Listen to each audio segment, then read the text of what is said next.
Shalom saudara, kita jumpa lagi dalam sapaan firman Tuhan.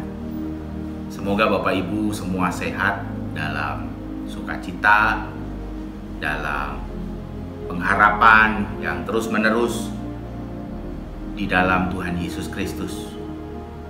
Kita akan menikmati firman Tuhan pagi ini. Firman Tuhan pagi ini saya beri judul karakter yang diuji. Pada satu kali ada seorang pemuda datang menemui seorang jemaat yang sudah lebih tua. Dia bertanya kepada jemaat ini, "Bersediakah Anda berdoa untuk saya, Bapak?" Lalu jemaat yang lebih tua ini berkata, "Mari saya doakan. Apa yang harus saya doakan?" "Saya ingin Bapak mendoakan saya supaya saya lebih sabar," kata pemuda itu. Lalu mulailah mereka berlutut di sebuah ruang doa. Lalu Bapak tua ini berdoa,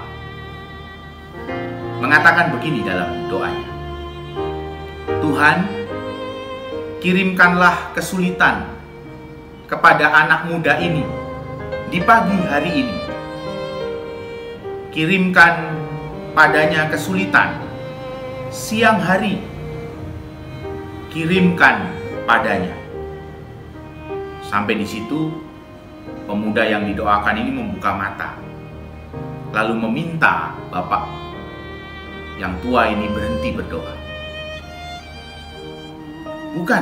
Bukan kesulitan yang saya minta," kata pemuda itu. "Saya minta didoakan supaya saya sabar." Lalu bapak tua itu berkata, "Saya tahu anak muda, saya tahu," jawab orang tua itu. Lalu orang tua itu menjelaskan, "Kamu saya doakan supaya kamu menghadapi kesulitan. Karena melalui kesulitan itulah kamu akan belajar bersabar. Dan kamu menjadi sabar seperti yang kamu mau." Bapak Ibu Saudara sekalian dikasihi Tuhan Yesus Kristus, kata ketekunan, kata yang sebenarnya tidak banyak disukai orang. Orang sering mungkin mengatakan, tetapi orang tidak suka menghidupi yang namanya ketekunan. Kata ketekunan dalam Alkitab itu bisa bermakna kemampuan untuk tetap tegar di dalam tekanan kesulitan tanpa menyerah. Itulah arti kata ketekunan.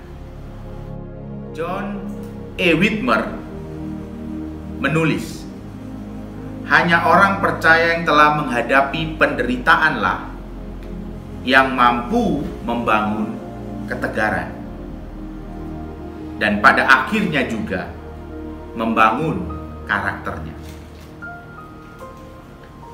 Kisah Rasul Paulus ketika mengajar di jemaat Korintus, Rasul Paulus menuliskan demikian dalam 2 Korintus 6 ayat 10. 2 Korintus 6 ayat 10. Dikatakan begini oleh Rasul Paulus, "Sebagai orang berduka cita, namun senantiasa bersuka cita. Sebagai orang miskin, namun memperkaya banyak orang.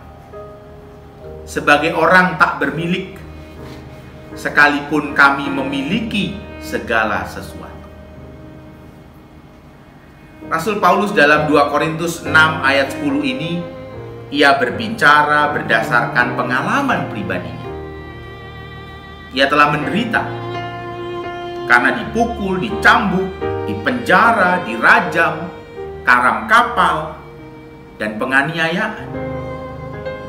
Namun ia tetap tegar dalam imannya dan tidak mundur dari tanggung jawabnya untuk mengabarkan Injil, untuk melayani. Jika saat ini Anda sedang menghadapi ujian yang berat, muliakanlah Allah sebagai wujud bahwa kita adalah orang-orang yang bertekun, orang-orang yang mau dibentuk karakternya oleh Tuhan. Dengan diuji, di bawah kendali Tuhan yang penuh hikmat, maka segala sesuatu yang terjadi pada kita, entah menyenangkan atau menyakitkan, dirancang untuk membangun karakter yang serupa dengan Kristus.